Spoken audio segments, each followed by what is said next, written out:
Bana. Jamani, kwema. Tumsifu Yesu Kristo, wapendwa wa Kristo wenzangu.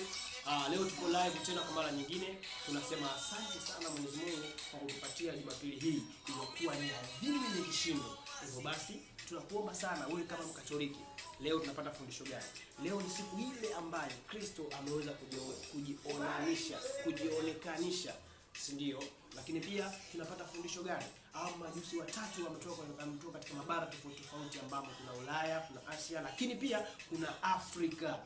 Kuna mtu mweusi ambaye ni mtu mwenzetu kutoka mitaa ya Misri, Nigeria, huko ndio alikotoka huyo mtu mmoja. Majina yao ni yapi? Gabriel, Michael pamoja na Gabriel pamoja na Balthazar.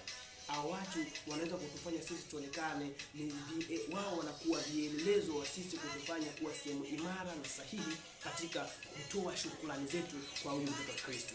Hivyo basi, wewe kama muungwana, wewe kama mtu unayestahili, peleka shukrani zako kwa Mwenyezi Mungu. Kuna watu mtaani ambao hawana chochote, wapelekee shukrani zako kwa niaba ya mtoto wa Kristo. Kwani hata maandiko ya Kristo yameandikwa, wote unachomfanyia mmoja wa wadogo hao umenifanyia mimi. Kristo anatuambia hivyo. Una cha kumpelekea Mungu leo ujaja kanisani, basi zitoe shukrani zako kwa wale ambao wanakuzunguka, kama wagonjwa, wafungwa na hata waliokuwa walemavu, wagane na wajane. Kuwapata matumaini tu kwako ni sadaka au ni zawadi pekee kwa mtoto wa Kristo. Hivyo basi, wewe kama Mkatoliki, wewe Mkristo mwenzangu, tunasema asante. Sisi kama wanaotumwa wa Radio Maria pia umeweza kutuchangia na kukifanya chombo hiki cha mama walemavu, wagonjwa na watu wengine ambao hawawezi kufika kanisani kwa umbali wa makanisa yao, wameweza kuzisikia sauti zilizokuwa takatifu kupitia chombo hiki cha kimisionari. Tunasema asante na tunakushukuru sana. Hivyo basi, karibu na uendelee kuinjilika na kuinjilisha nasi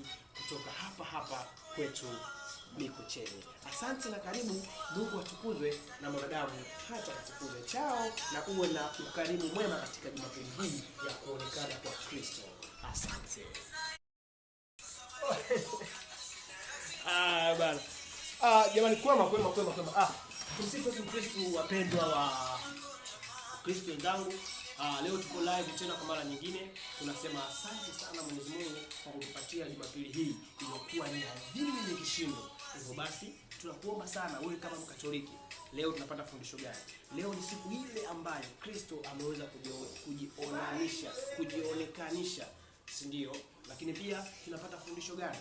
Majusi watatu wametoka katika mabara tofauti ambamo kuna Ulaya, kuna Asia, lakini pia kuna Afrika. Kuna mtu mweusi ambaye ni mtu mwenzetu kutoka mitaa